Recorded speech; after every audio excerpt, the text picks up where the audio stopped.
I'm here. I'm present. How are you? I'm good. How are you, Miss Beth Bailey? Good. Let's chat. Let's have a conversation. Oh my gosh, this is so great. I'm really glad you got to come to work with me today. I'm really honored that I got to be here today. It was awesome. I had so much fun, so it was great. Yeah. What a great group, right? Such a fun group of ladies. Yeah, absolutely. And totally out of like the normal demographic you're working with. You've been with kiddos for years and years. Yeah, I've been working with elementary students for like the past 5 years or so. So yeah, it's nice to work with adults because sometimes it's nice to just have normal conversations every once in a while. Oh my gosh, it's so great. Like, I feel so lucky working as a contractor where I get to kind of, like, yesterday I was working with kids, today I'm working with adults, tomorrow I'm working with, like, just other artists. It's awesome. But, like, you know, having a steady job is good too. Obviously, this is like, I was able to patchwork all this together because basically my starting point for this career, well, you know, whatever. Yeah. That goes way back. Yeah. But as far as like the past couple of years of Creative Pathways is I was a stay-at-home mom. Mm-hmm. So I was like at a place where I had the financial stability to like be able to be like, okay, let's see what I can build. Yep. What a luxury. Yeah, absolutely. And a privilege for like so many reasons. But yeah, so like I just kind of had to work up to being like, okay, I need to be able to pay for the childcare. I need to do my job. Yeah. So I've been able to like slowly build it. But like, as an art teacher, you're at it full time and more than full time. Yeah. Like, how often are you bringing stuff home? Are you like are you building out like art teacher studio at your house? So this is really funny. My boyfriend and I moved to Brockton, I think maybe 2 or 3 years ago now. So we moved from Brighton and we have like a little townhouse, which is great. Not a ton of space for my art stuff. Yeah. Especially because I am very type B art teacher. So I'm like, I find a bottle cap on the street and I'm like, add to my pocket. I have a collection of rocks. I'm just kind of like very quirky. So I have like a little nook in my living room, which is just like absolutely stacked from the floor up to the ceiling of like art supplies. Okay. I have a drafting table covered in art supplies. Nice. I just got a new living room set that I covered in scrapbook materials. Okay. My man's was not happy about that, but I was like, it is what it is. It'll be done pretty soon. But yeah, I bring home a lot of things with me. I try not to because unfortunately you only get those hours to work in a school. But I always say that job you can't do without bringing that home with you. Yeah. It's totally, for me especially, it's a more than a 40-hour a week kind of job. Yes. But I'm also kind of a little disorganized and a little chaos when I do things. Yeah. So, you know, it just kind of like tornadoes, and then we go with what we can do. Man, I don't know if I've ever talked to any teacher who is actually able to get all the work done they need to in the amount of time they have. It's just there's no way. And especially when in today's day and age how you have to support the kids and not only just teaching them art, I have to social and emotionally support them. Like first. That's the number one thing. And especially working in Brockton, I've learned that if you don't have a relationship with these kids, they're not going to do anything for you. 100%. And why would they? I don't blame them. Absolutely. You don't know me, so I'm not going to force you. But absolutely. You know, I'm like a very open door policy, and I'm very much like, if you don't like my project, we can meet halfway. You can just work with whatever you want to work with. So that's like one of the beautiful things of my job is I get to meet kids and I get to meet adults and people wherever they're at. So I don't have to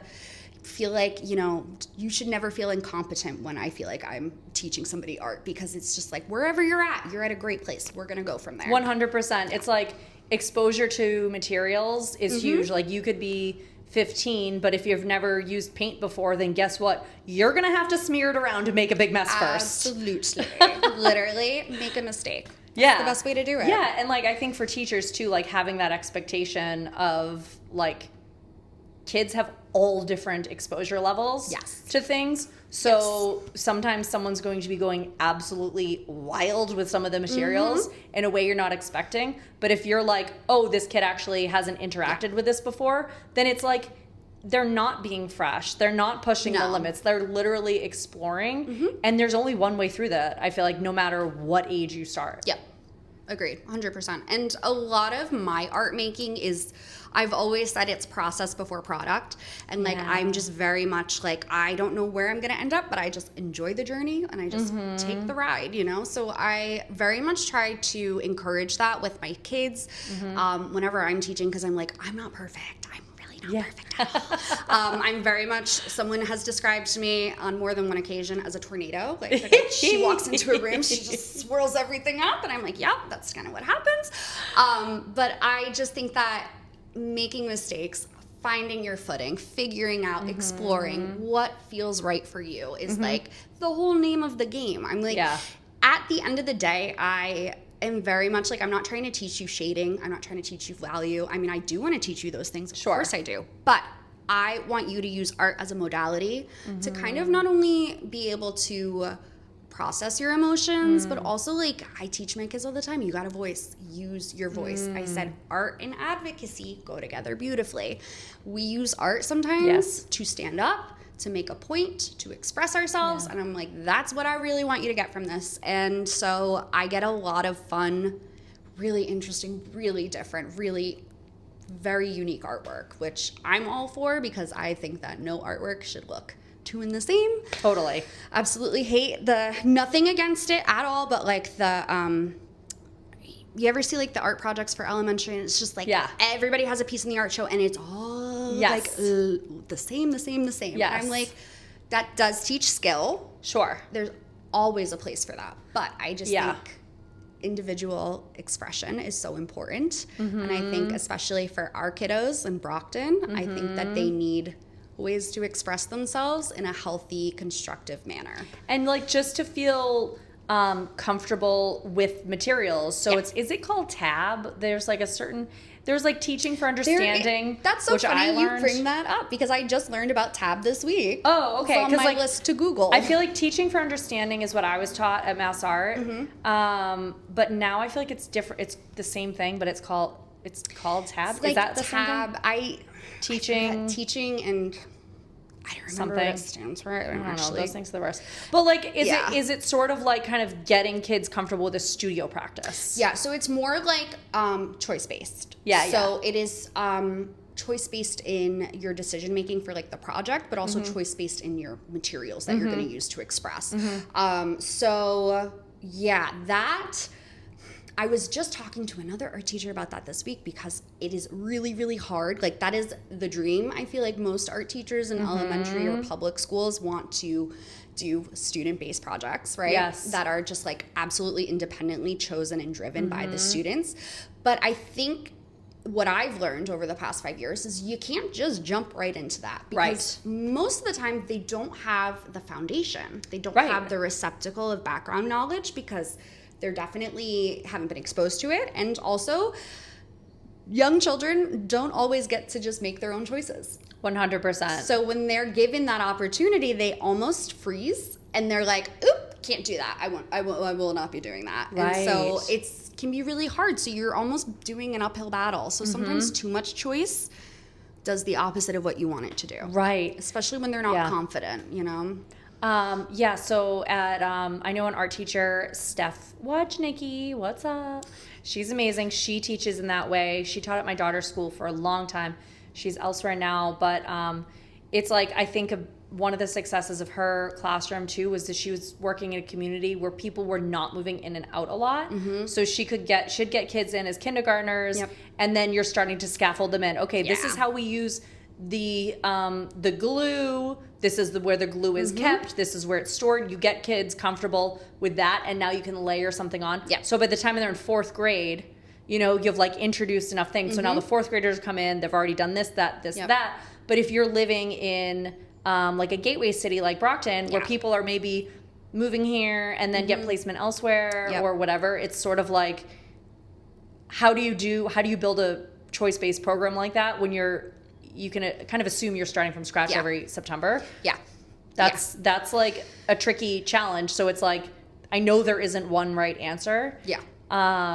yeah, maybe it's just like trying to sprinkle that in as like where you can. Yeah. But never having the expectation that it's going to be like. Exactly. So a way that I like to do it, because I like studio time, I like independent art making time, and I love making choices, and I think that the children need to make their own choices as well. So I can't always do choose your own project. Yeah. But I do like, I call it like my lunch trays of materials. So I literally purchased these orange like cafeteria trays, and I just threw all my dry stuff on it. So I put my markers, well, that's not dry, but I added my crayons, my oil pastels, my colored pencils, and then, you know, I would leave those out on the tables. So basically it kind of looks like, I don't know, like restaurant style, like you can come sit down, you can get, you know, whatever you need. But I always, whenever I start a project, I always try to do background knowledge a little bit about materials, especially because not all of my students know me, not all of my students know that space, not all of them feel comfortable. So I try to kind of like be like, okay, so like on the tables we have our oil pastels. You can choose whichever ones you want, or you can use colored pencils, or you can use your markers, whatever floats your boat. So a lot of the times I do have students translate for me, for my newcomers, and which is a really beautiful thing because I've built up great relationships with my kids. So when they have been there with me for a few years, they're a lot more willing to like be helpful in the classroom setting, which is great because then they're taking precedence. Like they're taking ownership over that, and that's what I ultimately want them to do. But it's wonderful because they all the time I'll be like, can I pair you up with this friend? And they're like, absolutely, Miss G, I'll show them the way. I'm like, great. So that's typically how I onboard my new friends. And honestly, I find that if you meet all of them with a smile and like a big excited attitude, a lot of the times they'll come around and they'll kind of pick up on what's going on in the room. I love that too, because then it's like for the kids who kind of know what the deal is, especially if a kid's going to be helping with like actual language translations for some of the newer kids, it gives them a little opportunity in their day for cultural pride.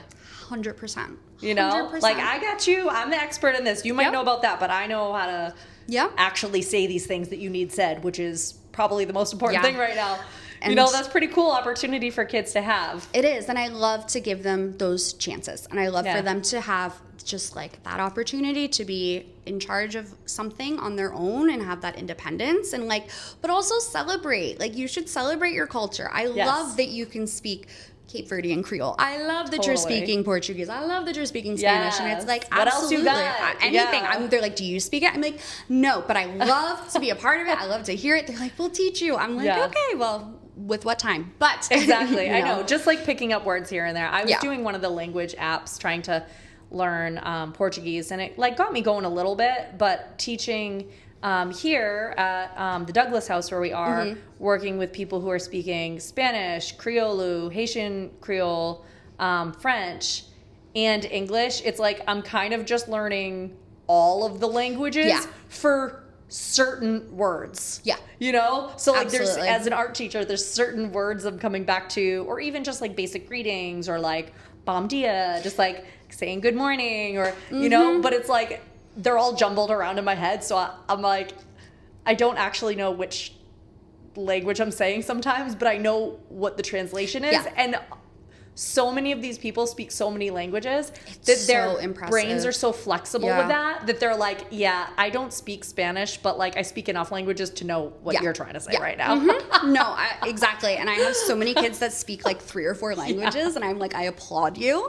That's fantastic. And I think we need so much more of that. And I think that those differences should be celebrated because that's what makes Brockton fantastic. And that's why I'm like, I love being here because it's so unique and these people have wonderful experiences. And I just think it's great to pull from every little corner that we have accessible to us, and why not? Yeah, I mean, and people have been immigrating to America through Brockton forever, for hundreds and hundreds of years, forever. I didn't know that. And I mean, it was a great launching pad for my family. My family came in like, my mom moved from Dorchester here, but like her family was from like Canada, Dorchester, Brockton, and my dad's family was like Ireland, Brockton. It's like, or maybe Quincy first, because this is like hundreds of years ago. But Right. it's like, you talk to anyone around here, and it's like, it's the same. Yeah. It's the same patterns. And then Brockton, and then you start going out, and of course, everyone eventually starts wanting to move towards the ocean.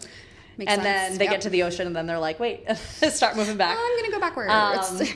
But it's like, it's sort of this interesting region down here south of Boston, because obviously people come in because like Boston, Brockton, but then you just kind of get swirled around. And then there's like so many people coming in from the South Coast, from Portugal. And so that's, I don't know. I feel like we're just getting like wild off topic here, but it's like, I know it's hard. but it's also just like, there's so much inspiration from God, that, because like, I want to celebrate, you know, the wonderful foundation that this region can provide for people coming here. Yep. And sometimes I almost feel like, with all like the welcome card, greeting cards and stuff we're making, that I'm almost doing like a little song and dance to be like, stay here. Because, you know, so many people, they move to a region, they're like checking it out for their family. Is this good for us? They might, but I'm like, no, it's cool here. It's really cool. Stay. We're really great. That's really funny, because honestly, I found Brockton mysteriously. Yeah. If you asked me like 5 years ago where Brockton was, or like, is it a state, I'd be like, I have no idea what you're talking about. But when I moved here obviously because not obviously, but I had gotten my job before I knew the city. Okay. And so when I took my job, I was commuting from Boston, which was a hike. I would not recommend that at all. But then eventually, like, you know, my boyfriend and I moved here, and it's just I've been so happy here. I feel so like content and full circle, and it's my favorite part is like going out in the community and seeing all the diversity and all of the different cultures that we have, and like all these beautiful different things that like are brought from these people that are coming here. And I think it's awesome. And my family is also like a family of immigrants. They come from Italy, but like my family immigrated to New York, which is where I'm from actually. I know, so I New York here. Oh yeah. But I honestly, like, my family wants me to go back to New York. I'm like, I'm all set. I'm like, I love where I live. I love this community. I love where I work. I love my kids. It's great. So. It is great. And it's great seeing, like, because I grew up in Hanson, which at the time when I was growing up, very little diversity, even now. And then I live in Whitman now, which is, it's like Hanson, then Whitman, then Brockton. So Brockton is the next town over from Whitman. And Whitman's definitely getting a lot more diversity. Yeah. You know, because of course, just naturally things start ballooning out. Yeah. So it's so great living there, basically in the same town as an adult, and seeing so much more diversity come in. Because then you go like one more town over past Hanson, and it's like no diversity. It's like there's, and I think it's like there's a big economic barrier. Yeah. Oh my God. It's so incredibly expensive to be living over there. So obviously, when you're relocating to a new country or whatever. Yeah. But you know, my hope is that like being here and being excited about these cultures will help kind of like strengthen that and like encourage more of that to spread throughout the whole South Shore. Absolutely. Because otherwise things are boring. No, I agree. And I think that when we take away that diversity and the multiculturalism, I'm kind of like, what is the point of that? Yeah. You know? When I was bored. Exactly. When I went to grad school, I was really shocked by the lack of diversity that I saw on campus, especially because the town that I grew up in was very diverse, and the schools that I went to were pretty diverse for like upstate New York. So it was definitely a culture shock for me that I wasn't really what's the word I'm looking for? I was surprised to see. Well, because you're coming from upstate New York, so more rural community. You're like, okay, I'm moving to the city. I'm moving to Boston. Exactly. And then you're looking around and you're like, hello, what's going on here? Precisely. And I was like, I actually feel weird about this. This isn't like feeling comfortable for me. But then when I moved to Brockton, I just kind of like, I feel like I'm so immersed into all these beautiful cultures, and I'm like, it just feels like home. I love that. The whole time I've been here, I've just felt like I'm completely home. So well, I think moving into a new region and having a job in a school district, it's just like you're meeting so many, all this staff, you know, like never mind the relationships you'll build with the families over time, but like just all the teachers and administrators and support staff, you know, it's like, I don't know. You just kind of like get like a community network a lot quicker than like if you took an office job here, maybe. Absolutely. And I would also say that like moving here has, like, I feel like I've just become a big part of the community, especially because, I mean, schools are community-based anyways, and my school is like a community school, so it's like, you know. I know there's so many There are some tiny elementary schools in Brockton, which I love. I love a tiny elementary school. It's really cute. My elementary school is like literally at the end of a neighborhood. You're like, oh, I'm in a neighborhood, and then you're like, oops, there's my school. So it's cute. Wait, are you a Downey? No. What do you mean? Downey Elementary. Downey? Oh, I thought you said Townie. I was like, am I a town? Yes, I'm a Townie. No, I'm at Brookfield. Okay, because Downey Elementary is the same thing. Yeah, same thing. You like drive up and you're like, where am I? You're like, there's a Dunkin' on the corner, but then all of a sudden I'm at the Downey school. That's crazy. So. Oh my gosh. Okay, so let's walk it back, because I love hearing about people's early arts exposure. So, I mean, your mom made this scrunchie. She did, yeah. So I know that you come talented lady from a creative lady. I also have like a bag that she made, like this awesome little satchel. She makes these cool bags. So she's always making stuff. So I know you grew up making tons of stuff. Before I forget though, did you go to a small elementary school? Was it like a small? It was not. It was like middle-ish. Okay. I would say it wasn't too small. And where in New York? I'm actually, so I tell people I'm from Woodstock. I'm not exactly from Woodstock. I'm actually from Kingston. But my dad is from Woodstock, and then my mom is from the city, so I kind of grew up in the middle. Gotcha. But yeah, just to shout out my mom real quick, she makes these awesome bags that we actually give out to the kids at school, and the point of them is so that they can have them to fill art supplies with, or just kind of like their own little school stuff. So, because I know when you told me about the bag, she was making a ton of them. She makes tons of them. I have so many. I can't wait. I'm going home this weekend, so I'm looking forward to getting more to bring in with me. Do the kids love them? They go crazy for them, and we laugh because it's all recycled fabric that she gets. Yeah. And a lot of it is like granny patterns. Is the way she likes to describe it. And so like it's really cute. I have my little third graders with these like old floral patterns, and they're like, oh, look how great my bag is, and they're so proud. And I'm just like, honestly, rock it. It's great. That is so fun. So yeah, but I come from a really creative mother. She's super creative. My dad is not as like artsy, but he's very hands-on. He can build and do a lot of fun stuff like that. But yeah, I started out in art as a kid, and I always like to say I was never a good artist. I just loved the process of making art and just having fun. I never was like a super, nobody looked at me and was like, that one right there, she's just gonna be an artist. She's gonna be an art teacher one day. It was never, you know what I mean? I was like under the radar a little bit. So. But you just liked it. Just loved it. Yeah, you're drawn to it. Visual thinker probably. Absolutely. Right? I am not, I always say I have horrible spatial awareness, which is ironic as an artist because you would think I would be able to.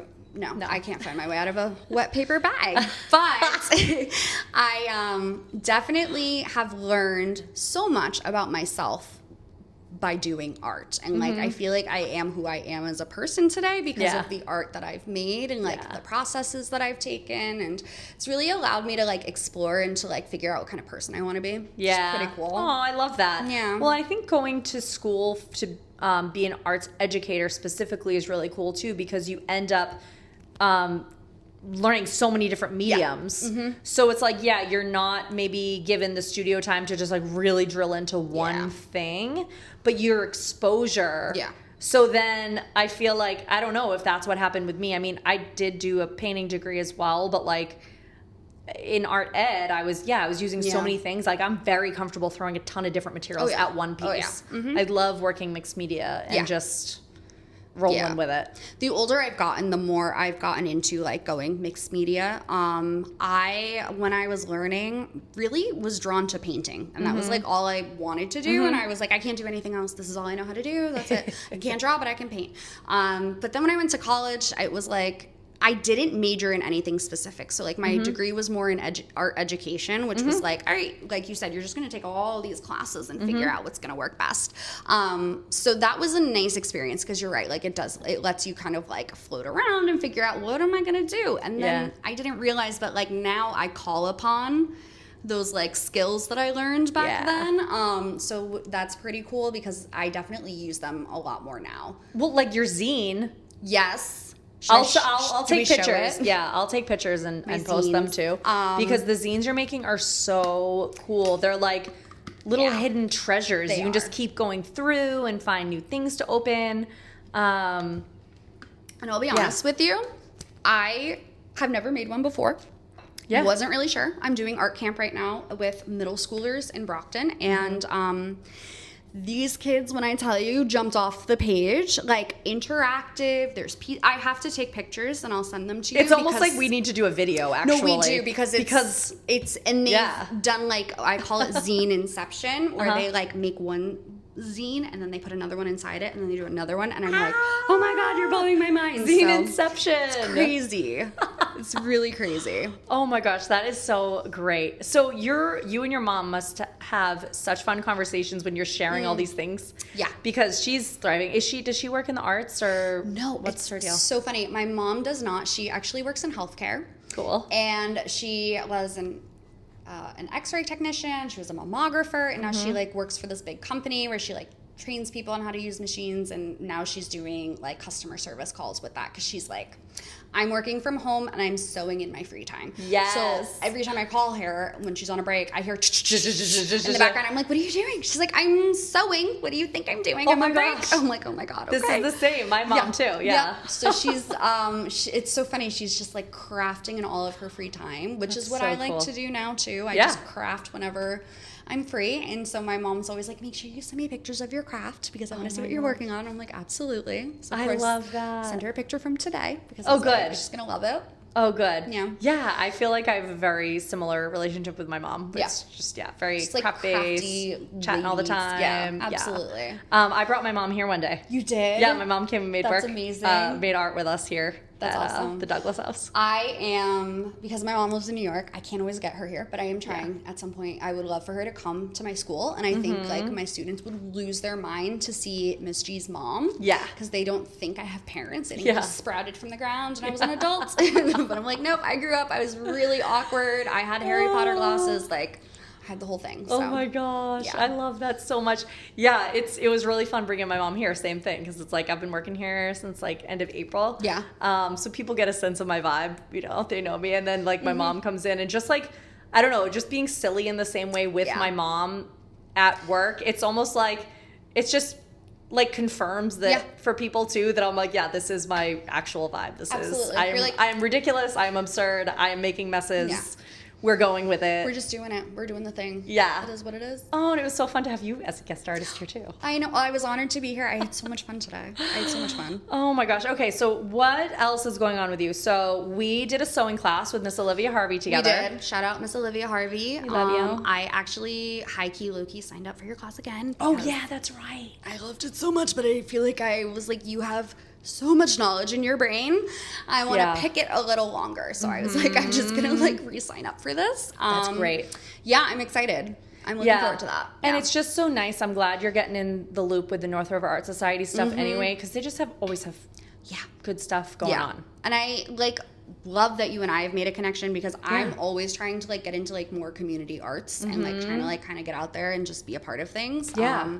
Because I think it's super important to be a part of your community, especially when like you're an artist and you need to just interact with everybody, you know? Exactly. And it's like, I don't know, there's some freedom about working in the community with like teacher vibes, or like I worked a corporate job for years where I did customer service. And I like that too. Like I like doing a customer service, a teaching kind of thing, whatever, where it's like when it comes to making art, I can show up to a client, they're like, all right, we want a mural. And I'm like, all right, I work for you. So like I'll throw something together, but let's talk about your ideas and what's your identity and what's your message you want to get out, and then kind of like interpreting that for them. I know some artists work more like, this is my vision and I want people to like hire me to just put my vision out there.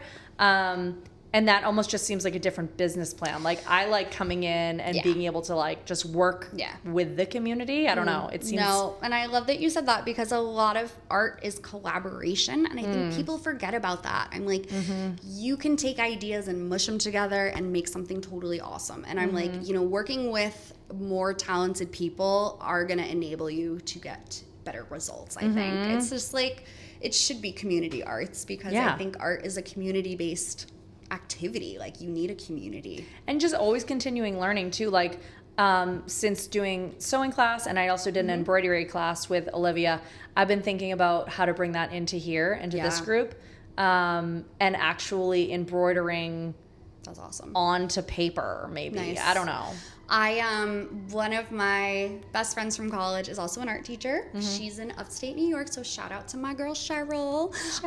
Hey Cheryl, Miss LaVenture. She visited me over winter, and we haven't seen each other in a while. She's a mom now, so it's like really different. Like we're kind of like adults, which is weird. I know. But she visited me when I was at my parents' house in New York around Christmas time, and she was so inspired by my mom's sewing that she's like, I'm gonna learn how to embroider, and so she did. And now she's embroidering, and she did this outstanding embroidery project with her students, and I'm going to send that to you because it absolutely was so beautiful. I almost cried.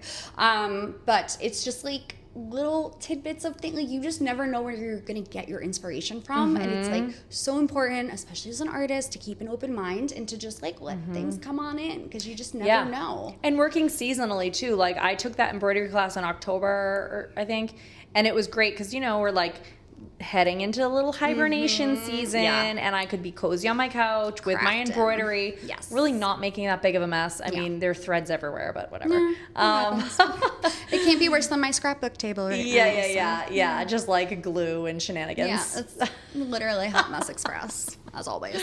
But yeah, like leaning into that, and then I feel like this time of year I'm more like in the garden or whatever, and I'm not like keeping myself to some embroidery schedule. I'm just kind of you just kind of bobbing and weaving. Exactly. You get to it when you get to it. I'm like, I have so many hyper focus activities at home that I'm like, I am working on my zine, I'm working on a coloring book, I'm working on, and then I'm like, wait, I just want to read a book. I just want to sit down and read a book. Yeah. So sometimes I'm just like, all right, no art today. We're just gonna do that. So, I know, and I think that's fine. Like I don't know. I don't put the pressure on myself. I don't think to keep to one type of thing. I mean, obviously, like getting to a point where I have like orders and stuff, I have to like fulfill orders. But I mean, when it comes to like free time. Yeah. Okay, so I'm thinking about other things. I'm thinking about your school. Yeah. So the school that you're at primarily is K-5. Yes. And you have your own art room in that building?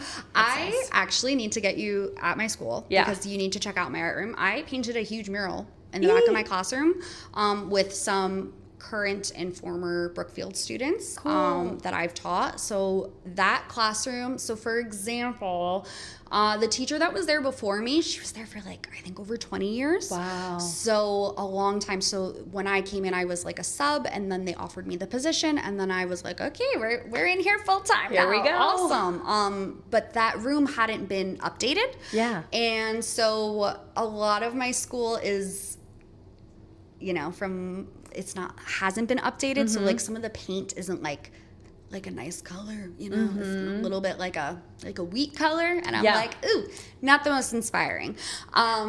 And I really wanted to transform this space because I wanted my kids at school to feel the love and the creativity that they put into that room. And I wanted that room to like reflect all that hard work, all that love that they share, all those great experiences. And I was like, honestly, when I was a kid, I never had an art teacher, I guess that was thought of it like that. And I've always said that I wanted to be an art teacher, but I was very adamant in saying that I had to be the art teacher that I wanted as a kid. Like I wanted to be who I needed at that age. So it's like crazy art lady auntie. Exactly. Yeah. That's exactly it. Yeah. Exactly. So but the room and the space is really transformed a lot. I have like before and after pictures I'll show you. Yeah. But I've had a lot more additional classes added this year. So like we got a little more we have like an ASD, which is autism spectrum disorder classroom. So that was a new addition for us this year at my school particularly.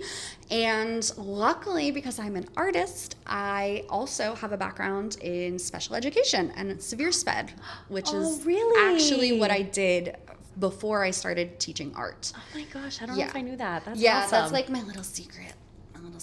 That's a superpower. It is a superpower because I've kind of married together my art and my severe special ed. Yes. And it's beautiful. I feel like a lot of the stuff you must learn in severe special ed are like helpful. I mean, for everyone. Yeah, it's helpful for everyone. Yeah. And when I was in college, I got my undergraduate, my bachelor's, I graduated when I was like 22.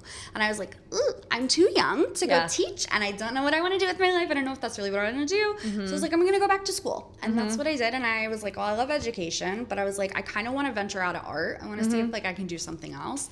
So I went to special ed, and that's kind of where I landed for a while. I was in sped for like 5 to 7 years. Really? Yeah. So I was a para, then I was a severe sped teacher. I taught at an out-of-district placement in Boston for many years. Okay. And that's actually, my boss tells me all the time, that's one of the reasons she hired me, because I had that experience. So cool. And it's come so full circle for me. And just being able to support the kids, even when they don't have a disability, if you're having an off day, I'm still able to like meet you where you're at and like offer different modalities for you to kind of process what's going on there. So you have an ASD room at your school, you said? So is that like a sensory room? No, it's just like a special classroom. Quite literally a room just for children with autism. Okay. So basically what I think, I might be speaking out of term here, but what Brockton does is they're trying to keep children more in the district, because when you send kids out of district to other schools, it's a lot of money tuition. Yeah.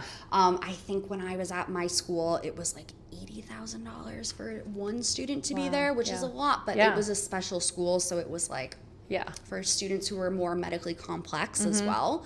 But I think what Brockton wants to do is to keep our kids here, and keep them in their neighborhoods. Exactly. There's such a great network of community small elementary schools in Brockton. Like, you want the families living in those neighborhoods to be able to have the resources there. And even like Whitman-Hanson is a combined school district, because they're two kind of spread out, but like small population towns.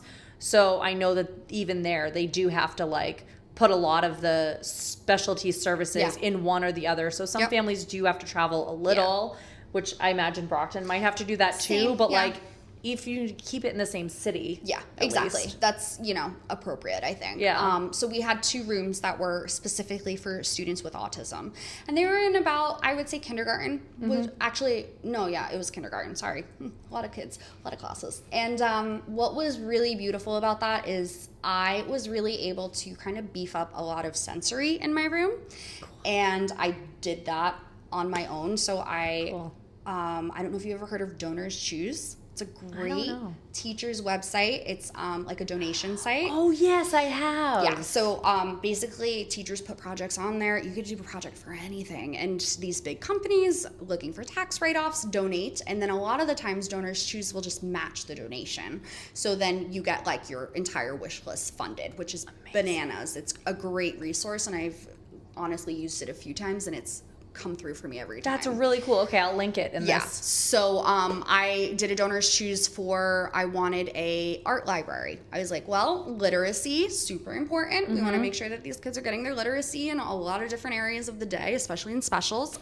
So I was like, how are we going to make that a little more accessible? Let's set up a little like book library. Cool. So I was able to do that, which was beautiful. So the kids loved that. I also like really invested in sensory toys like magnetiles and Play-Doh. Like those are all things that people might not think are art-based, but I'm like, those are super art-based. Like, oh my gosh, magnetiles? Oh my God, yeah. It's all spatial aware and building. Like it's and just awesome. Like the transparency of colors that you can start building and talk about 100%.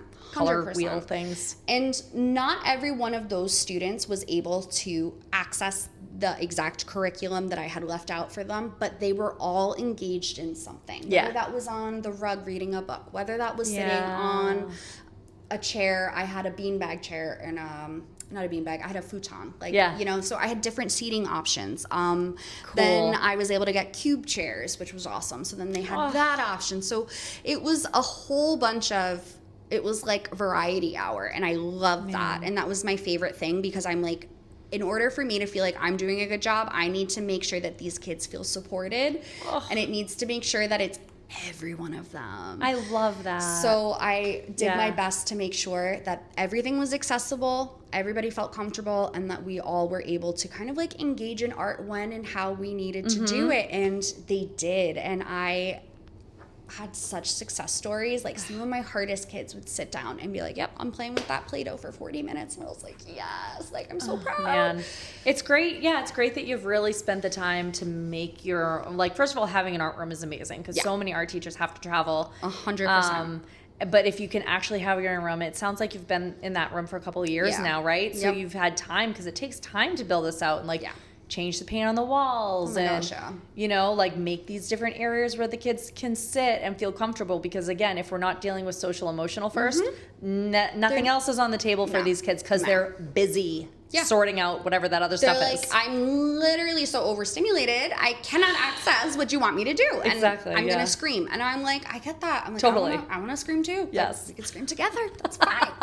Little misery and company. I love it. Yeah. We have a great futon with a pillow over here. Go scream right into it. Take a break. I also, one of the best things that I put into my classroom this year was a banana duck.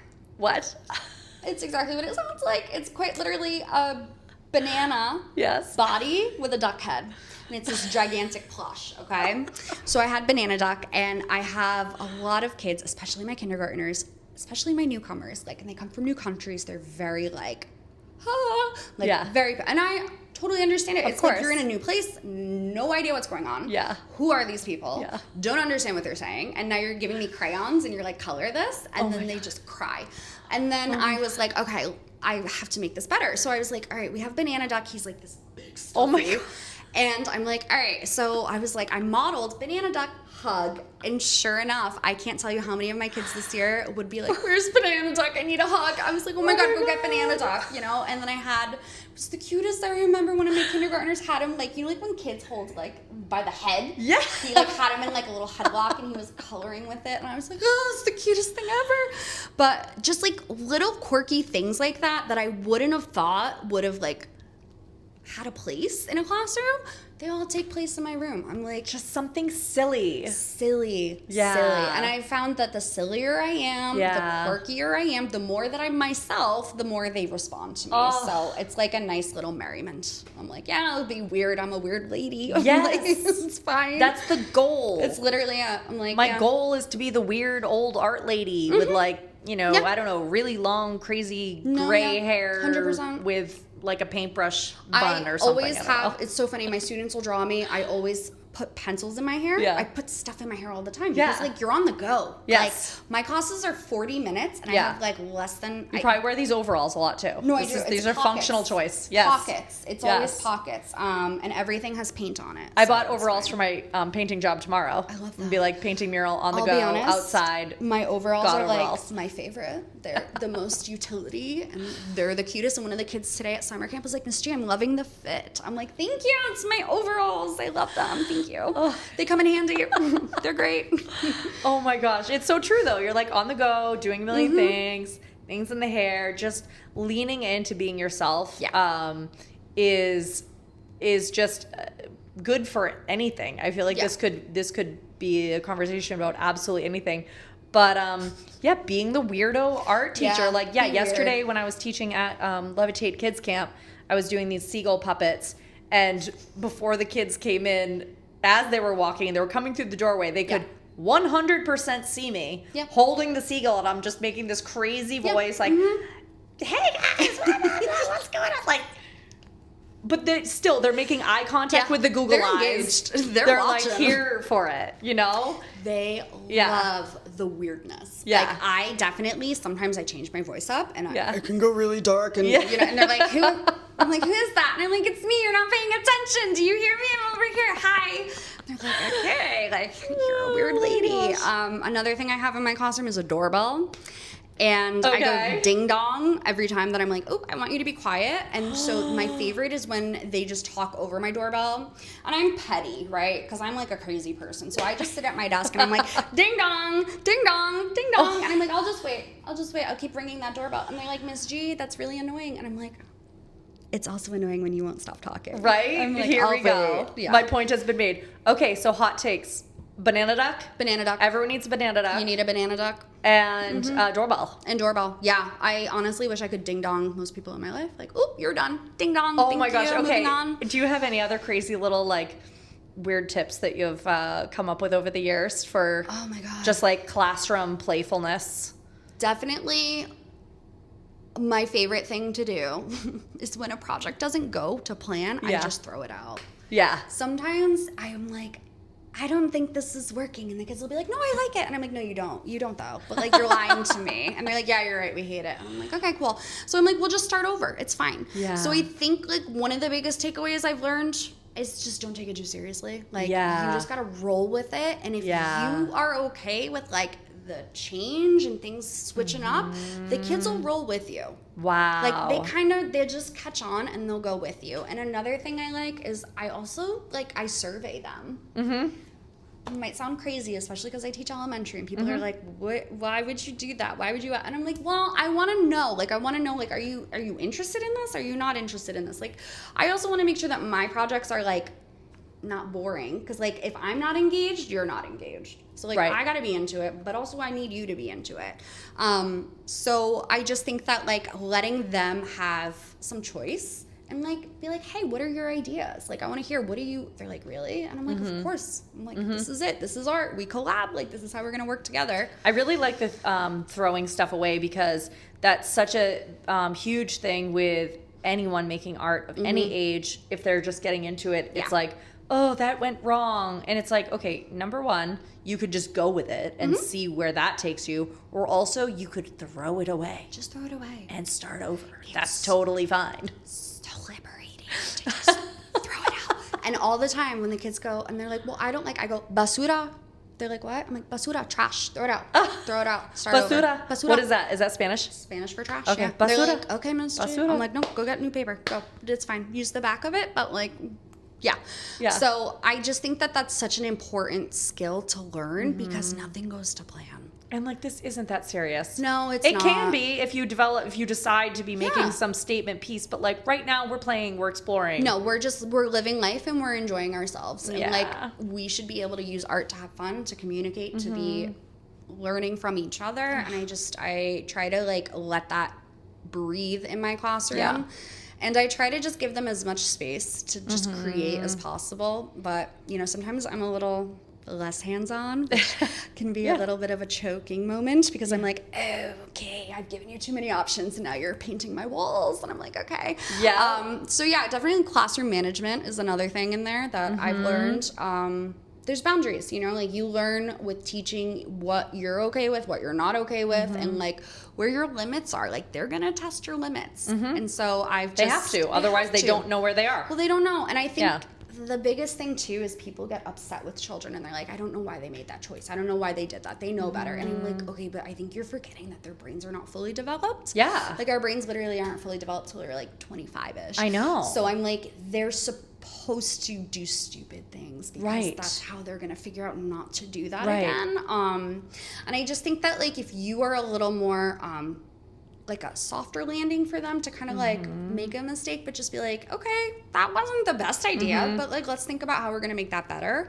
I think that does so much for them with art as it does for them like socially, because that allows them to just kind of be like, make a mistake, it's okay. And I think they have such a hard time letting go that I'm like, if there's any place that you should feel like you can let go, it should be in the art room. Well, and we talk about kids and their levels of flexibility with plans changing or things not going according to plan. It's like, okay, grown-ups, we need to be checked in and dialed in on our own flexibility because, again, kids are testing. I remember reading some study. I hope I can find it to fact check this, but it was toddlers. So it was like pre-verbal toddlers, and they were... It was that boundary testing thing, right? So there was, for example, one of the kids, they like smeared jelly on the wall. Left hand filled with jelly right up on the wall. All right. And their parents are like, hey, don't do that. Blah, blah, blah, blah, blah. You know, 10 minutes later, the kid goes back out, smears jelly on the wall while looking. Watching. Are you watching me? Right? Yeah. Did you see that? And the parent is like, even more mad. Are you kidding me? But... the research shows that the second time the kid did it, it was with their right hand. So they were trying to figure out what the problem, you know, this, and I'm talking about like 2 years old, maybe probably younger, right? I'm talking probably like 18 months. Yeah. So the kid is like, oh, is it that I had jelly on my left hand? Maybe if I do it with my right hand, it's okay. I'm going to do it and watch. So there's like, they did end up finding all of these little differences the kids were doing.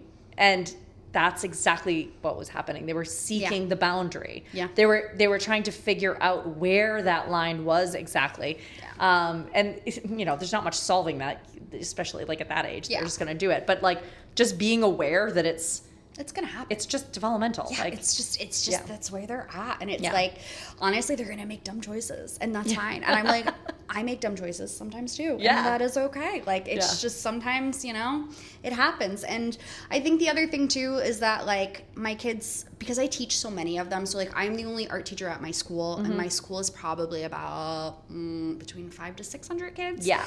Then I travel one day a week to the Angelo school, and they already have an art teacher there, so I'm like art on a cart there. Mm-hmm. And they have, I would say, between 800 and 900 kids. Yeah. So it's a lot of friends. Yeah.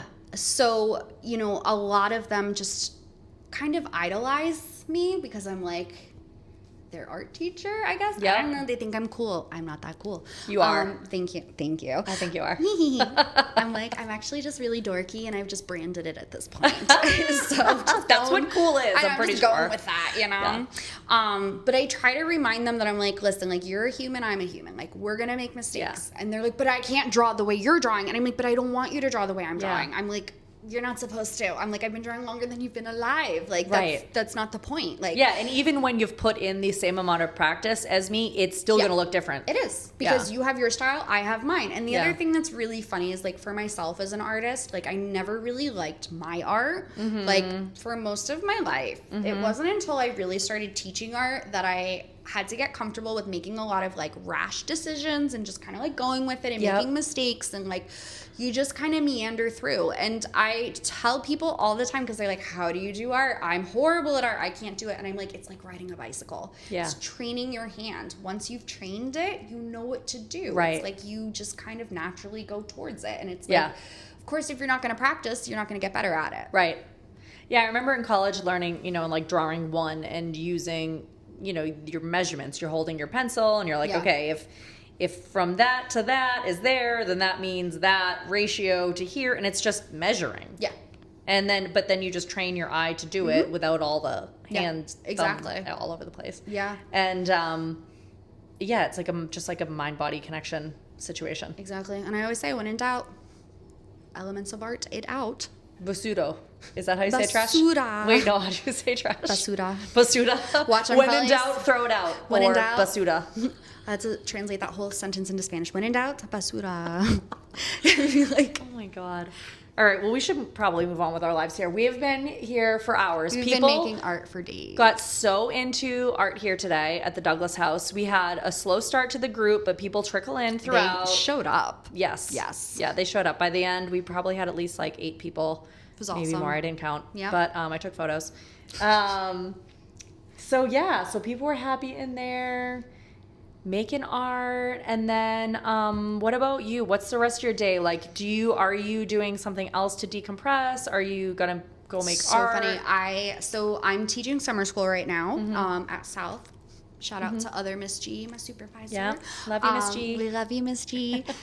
So I am teaching there from like 7:30 to 12:30 Monday through Friday, and then I usually come home. I hang out with my puppy, and then I am definitely making art, because I don't get to do art on my own during the school year, which I hate. I like to make art, but it's like for projects and things like that. But I like to just make weird art and let it just be a thing for myself, and that's just what I'm doing right now. So that's great. Great. It's great, yeah, because during the school year, your studio practice is your classroom. It is my classroom. I mean, there's so, like we just talked about, there's so many different facets. Oh my God, yeah. That you can just dial into forever. And it's hard because I also have severe ADHD, so I hyper-focus on, I have so many little crafts that I do that I'm like all over the place. I can never figure out what I want to do, but it's like, it's great to have options. Yeah.